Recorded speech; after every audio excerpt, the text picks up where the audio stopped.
You guys have seen it.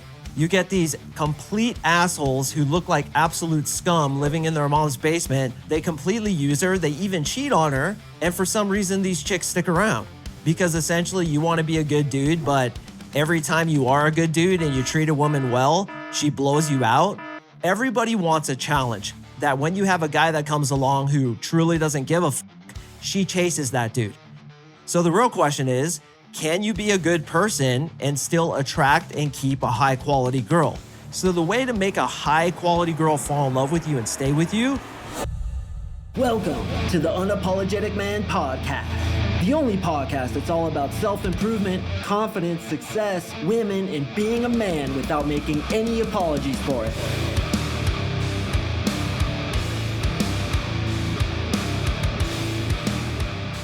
What is up, gentlemen? Thank you for tuning in to another episode of the UMP, the Uniform Mike Papa. I got a great one for you today, boys. This one's going to go in a lot of different directions, but I hope to give you some good information as to why you should be an asshole to women. You need to treat them like crap. You need to be completely selfish, be narcissistic. Do not chase them in any way whatsoever.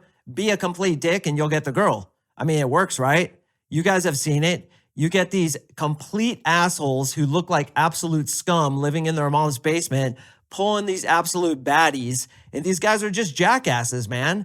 They look like they should be at the wrong end of a freak show experience. They look like they don't have their lives together in any way whatsoever. They don't treat the woman well. They completely use her. They even cheat on her. And for some reason, these chicks stick around. Have you guys ever had it where you kind of didn't like a girl? Maybe she was a 7. She was kind of like a moped, fun to ride, but you didn't want to be seen with her. So you kept her at arm's length and then she fell in love with you. Have you noticed that the worse you treat these chicks, the more they seem to get into you? And a lot of you guys have moral conundrums about this because you're like, well, I want to be a good dude. I don't want to be an asshole because assholes just ruin this world. Nobody likes a dick. Nobody likes a hater. Nobody likes a guy who treats women like shit. Yet, why do those guys get success? Does this ever piss you off?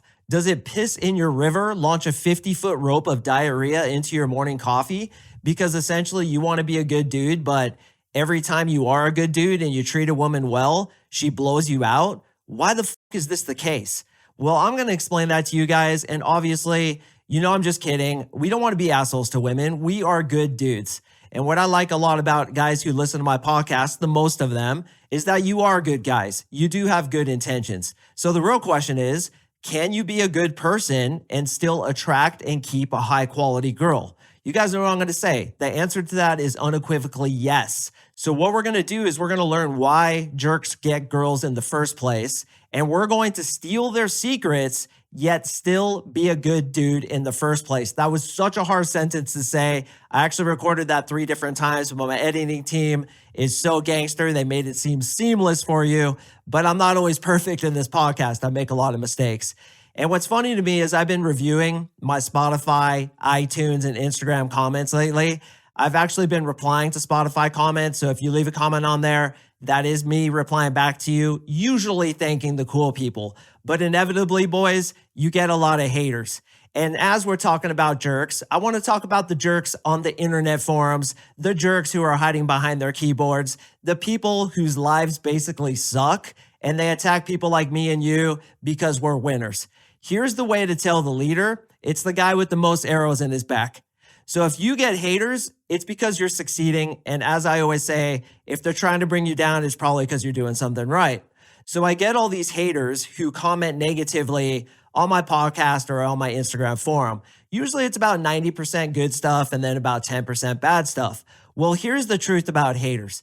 Nobody would ever hate on you or on me unless their life truly sucked. Nobody would ever attack somebody who's below them. So what we know immediately about haters is that they're failing in life, they're extremely upset, and nothing feels better than to correct the coach or to insult a guy like you because it makes their ego feel better. I had a guy leave a comment the other day, which honestly I thought was really funny. He said, if you stop saying bro so many times in your podcast, I'll apply to your program. And I have to say that was really fucking funny. But ultimately, this guy is just a hater, right? Just like a lot of the other haters. Life fucking sucks, doesn't get success. Dick is so dry every time he masturbates, it catches on fire. And that got me thinking the difference between a winner and a loser. A winner, when things go wrong, and this is what I want you to do, brother, you listening. A winner, when things go wrong, he always looks at how he can improve them, and he takes the failures to teach him how he can improve his life. The loser, on the other hand, laments in his failures, complains to others about it, constantly thinks about it, and then starts attacking other people. Don't get it twisted, boys. The winner has a life that is just as hard as the loser does. Things go wrong for him. He gets rejected. I get rejected all the time, man. I get tons of hatred, as I'm just talking about, but I don't always win. Things don't always go well for me. Just because I have a successful podcast and business, it doesn't mean I'm winning all the time. That's an illusion. I fail a lot too, but the difference is when I fail, as well as you listening, I take that failure as constructive criticism and use the lessons I learned to make myself better. And I'm always trying to focus on the positive of it. What positive thing can I learn from this failure? A jerk, who we're going to talk about today and why he gets women, or a hater, takes the failures in life and laments about it, constantly thinks about it, constantly has that victim mentality, and then he'll reach out and attack other people. Honestly, think about these people, these keyboard jockeys who not only are hating on me, but hundreds of different influencers throughout the internet. What is your life like where you're actually going to take the time to send somebody hatred? Think about that, and the next time somebody hates on you, understand that they're just a loser, and honestly, they're suffering a lot in life. So to the guy who told me to stop saying bro and he will apply to my program, that sounds like a deal, bro. I really think you should come apply to my program, Broseph Stalin. If you don't apply to my program, Protein Shake, I'm going to get really pissed off, Theodore Roosevelt. So be a fucking Brosidon, be a Brodo Baggins, flex your Brotator cuff, and come join us in the program, Brotato Supreme. I'd super appreciate it. So I had this guy try to barter with me the other day to give me something in exchange for coming into my program. And he's like, bro, my cousin is an electrician. He'll rewire your whole house if you just let me into the program, bro. And I was like, Protein Shake, we can't do that for you, Brobo Cop. I apologize, Broby-Wan Kenobi, but it just can't happen. So if you want to barter with me, probably not going to happen, but I couldn't hate on the guy for trying. So we're going to talk about jerks, right? Why do these guys get girls? Ultimately, the reason they get girls is because they don't give a fuck. They show her that they are completely outcome dependent. They don't care what happens. She doesn't really matter that much to them. And through their own narcissism, through their own selfishness, they inadvertently communicate that they will drop her at a moment's hesitation. They have other options because a guy who is willing to drop a girl and willing to be selfish, willing to be an asshole, obviously has other options because most guys are thirsty as fuck. And they don't chase the girl. They are a challenge, which make up the fundamental backbone of how to attract women. You want to be a challenge. You don't want to be easy. You want to always behave as if you're dating 4 other girls. And ultimately, she can't get enough of you. This is what the jerk displays quintessentially in his actions. Now, the real question is, are all girls attracted to guys who demonstrate jerky behavior? No, obviously not. A girl who's emotionally healthy, a girl who would be a good partner for you and even a good wife for you, possibly the mother of your children, she wouldn't fall for the jerk's games, but she will fall, quote unquote, for what I call the 80-100 rule, always giving her less than what she wants from you. Now, the reason again is everybody wants a challenge. When's the last time you had a girl who threw herself at you, worshipped you, and you completely fell for her? It usually doesn't happen that way. Usually the way it happens is you meet a really hot girl who you're super attracted to. The sex is amazing, but you just can't quite have her, can you? She's a little bit out of your grasp. She kind of pushes you away a little bit, and you fantasize about her. You think about her. You find yourself wanting to hang out with her more and more. That's because it's human nature to want what we can't have, to chase what is essentially unattainable. Well, women, especially attractive ones, experience this so rarely that when you have a guy that comes along who truly doesn't give a fuck, is willing to drop her, she chases that dude. Here's a tip, boys, and I don't necessarily recommend this. I'm going to tell you what I do recommend, but this will work for you, and I'm sure it's worked for many of you. If you have sex with a girl, and from that point forward, you're never the one to initiate the first text, you're never the one to initiate hanging out, you're never the one chasing her in any way whatsoever. You don't text her, you don't ask her to hang out, you wait for her to do all the texting to you first, you wait for her to suggest hanging out, and you basically keep her at arm's length, she'll probably fall in love with you. And this is a reality that perhaps we can admit isn't the most ideal, right? It's kind of fucked up. But don't hate the messenger, hate the game. It's not my fault this shit works. And you guys have seen it work many times. Where you're kind of dating a chick who's a moped, fun to ride, but you don't want to be seen with her. She gets super sprung on you and you're kind of like, yeah, I don't know. I don't really want to hang out with that girl. And then she falls in love with you. You, as well as me, have literally had girls fall in love with you who, and in my case, I broke up with them. And this girl like shows up at my door or calls me and says, hey, I'm in love with you. And I'm like, didn't we break up last week? And I said I didn't want to hang out with you anymore. Like, are you delusional? Are you crazy? Or you're kind of seeing a girl, you let her know, hey, I'm not really looking for a relationship. And you say what I always teach you boys to say, relationships that start fast end fast. So I want to take it slow. If that's a deal breaker for you, cool, we can part ways.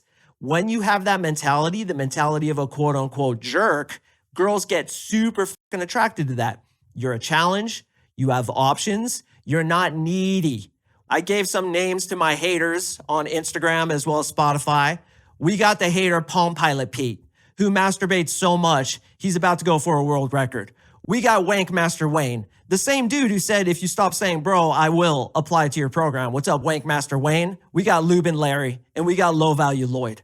What does Low Value Lloyd do? He chases girls. He tries to prove to them that he's good enough. He's fucking needy. Why is he needy? Probably because he was deprived of love when he was a kid.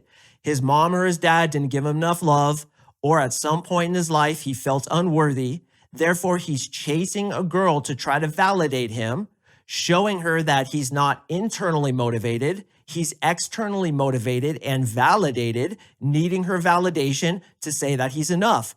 Who's the scum-ridden motherfucker at the bar who looks like he just stepped out of a gangster rap magazine and he's with the Smoke Show 10, kind of ignoring her, making her pay for the drinks? I've literally seen this.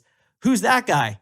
He doesn't give a shit what happens because he has options. Even if he's completely delusional, well, at least he's telegraphing options.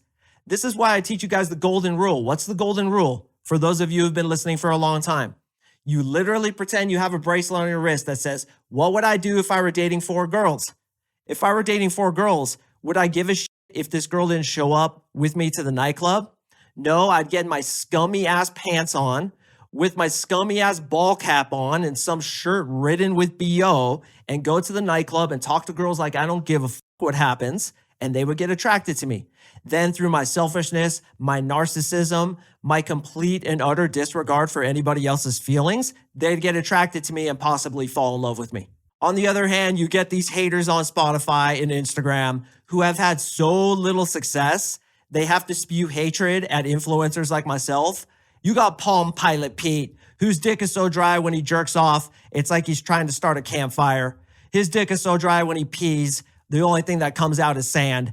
And his dick is so dry, even his hand friend-zoned it. Or you got Wank Master Wayne, our hero from the beginning of the podcast, who looks like a melted candle wearing gym shorts, looks like a thumb with eyebrows drawn on it, or looks like a soggy pillow in a fucking hoodie, who isn't getting any success, and therefore he's gonna hate on guys like you and me. Remember, boys, the tallest poppy always gets cut. If they're trying to hate on you, it's probably because you're doing something right. And a jerk is only a guy who is deeply dysfunctional, and unfortunately, a lot of women resonate with that dysfunction. Now that begs the question, well, what about a healthy girl? Does she ever fall into the trap of a jerk, a guy who doesn't give a shit? You guys know the answer to that. Of course they do. And you've seen it so many times. You get this beautiful homecoming queen in high school who's dating the most scum-ridden, asshole, selfish, narcissistic motherfucker you've ever seen. And you're like, why, dude? I would treat her so much better. And then you write a poem and leave a fucking flower on her car, and she looks at you like you just sprayed her face with shit mist. And you're like, why do nice guys always finish last? Because women are attracted to dudes who don't need them. And that's the point. If you have sex with a girl and you never text her again, she's probably going to chase you. She's probably going to fall in love. How can we use what assholes do to our unfair advantage? Well, there comes my 80-100 rule. If you always give the girl less than what she wants from you, you will always be in the power position and she will always be chasing you. So what's the 80-100 rule? Which really should be called the 8-10 rule. You give her 80% of what she wants from you. She wants to hang out 5 times a week, you hang out 4. She gives you 10 compliments, for example, you give her 8. She wants to talk this much over texting, you only give her 80%. What I tell my clients all the time is you have to give women an experience like they are in a fairy tale, but always, always leave them wanting more. So for an example, you have a date and you spit epic game like I talk about all the time in this podcast. You use all my gambits, all my tricks. You use all the philosophies, the 4 pillars of attraction. You get her really attracted. You need to make her feel like she did when she was a little girl living in fairy tale land, when she's playing in her Barbie dollhouse and feeling so good with her friends as they pretend. You need to give them that same feeling. I'm sure all of you, and this includes me, have had a feeling generated that reminds you of your childhood. Maybe it's something you smell or a song that you hear or a taste that you taste, and it brings you immediately back to those magical times of childhood. You need to bring her back to that magical feeling of childhood when you're hanging out with her, but at the same time, not let her completely have you. So you tell her to go before she's ready to go. You don't let her hang out with you as much as she wants to, but at the same time, you could treat her well. So the way to make a high quality girl fall in love with you and stay with you is to treat her like gold, but at the same time, let her know that you will drop her at the flip of a switch. You want her, but you don't need her. You are, for all intents and purposes, happy within yourself, unlike the haters who are spewing hate both at you and at me on Instagram and Spotify. Because their life fucking sucks. Are these guys going to be able to attract a high quality woman?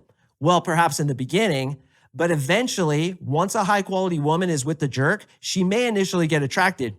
She may even fall in love, but eventually she's going to realize what his game is, what his insecurities are, the fact that he's a jerk, he's selfish, he's narcissistic, he doesn't treat her the way she deserves, and she'll leave him. So we can leverage the techniques of the jerk, being slightly out of her grasp, being a challenge, not being needy, loving our own life and putting it as a priority, chasing our dreams as she chases us. She'll fall in love, but at the same time, you can still treat her well. Listen to any and all my podcasts about trust and connection, how to make a woman feel heard. We're going to do all that stuff. We're going to be good fucking dudes, but we're not going to blow smoke up her ass, put her on a pedestal, and do what essentially chases women away. So do jerks get girls? Hell yeah, they do. And you guys have all seen it. But why do they get girls? Because what I just told you, they have the vibe of, I want you, but I don't need you. Kick rocks with your head down if you don't like it. My life is number one. You can come be my sidekick, and girls get addicted to that. Throw onto that the magical experience that reminds her of how she felt. And listen to those words, how she felt when she was a child. Taking her under your wing like she's your little sidekick and showing her an amazing time, giving her those high emotional peaks, and then at the same time kind of pushing her away before she's had enough of you. That's the magic formula, boys. So instead of turning into a bitter hater who's going to go leave hate comments on some dude's YouTube channel or Instagram channel, fix yourself, admit that you have work to do, and steal the secrets of jerks. Never fucking be needy. Don't need a woman's validation. Don't ever, under any circumstance, chase a woman. Screen for high interest. Only women who are highly interested in you get your time, but they only get 80% of your time that they want from you. And for God's sakes, boys, don't turn into a hater. Life is hard, I understand. But the second you start lashing out at other people, it just shows how much of a failure you really are. Let's not be like Wankmaster Wayne, Lubin Larry, and Low Value Ned, because those guys are basically failing and just have given up. A couple other funny things I thought to say to these guys is, you look like the final boss in a video game called Incel Chronicles, Basement of Doom, as he sits there at his masturbation station going for the world record. Your girlfriend is so fat, when she wears a Malcolm X t-shirt, helicopters land on her back. And then finally, your girlfriend is so ugly, she went into a haunted house and came out with a job offer. Obviously, I'm joking, boys. Just wanted to with them a little bit because they're constantly like little piranhas nipping at your ankles as you're walking up the river to get to the top of the mountain. Wherever you go, guys, if you get success, you're going to get haters. So do what I did to that dude who said, if you say bro less, I'll go ahead and apply it to your program. I was like, bro, that was really funny. And I put a fucking like on what he said because the only thing you can do with haters is have them make you laugh. That's the way to succeed with them. So boys, steal the secrets of the jerk. Don't give a shit. Have options. Be essentially selfish in going after your purpose. You chase your purpose, she chases you. And finally, guys, remember what I said. The winner takes failures as constructive criticism, uses them to ameliorate himself, better himself, does not lament on them as the loser does. Here's the mentality of a loser. He gets failures, as we all do. He dwells on them. He gets bitter. And then what does he do? He blames and lashes out at other people. Once you become the victim and you start attacking other people, any energy you put out there comes back to you. So no matter how bad it gets, laugh, smile. That's the essence of frame control. Put a like on that hate comment because that shows that you are essentially above it. So Wank Master Wayne, I wish you nothing but the best, bros of Stalin. And if you ever want to come into my program, you got a spot, Brotato Supreme. I got you, Professor. Don't even worry about it, Brotendo, Bromigo, Brodo, Baggins. I got your back. So guys, I super appreciate you listening. As a reminder, I drop podcasts on Mondays and Thursdays, so please stay tuned for the next one, and I will see you in the next episode.